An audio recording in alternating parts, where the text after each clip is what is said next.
mà nhìn nó đầu luôn à nhá. Đây nhá nhỉ này. Ai chứ.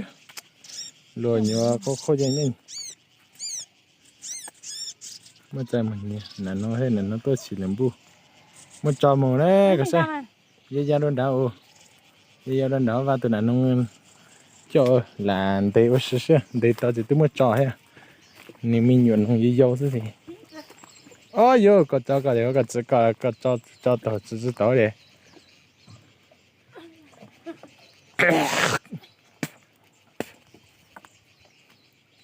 Giờ nhớ chỉ liệt cái dấu thôi.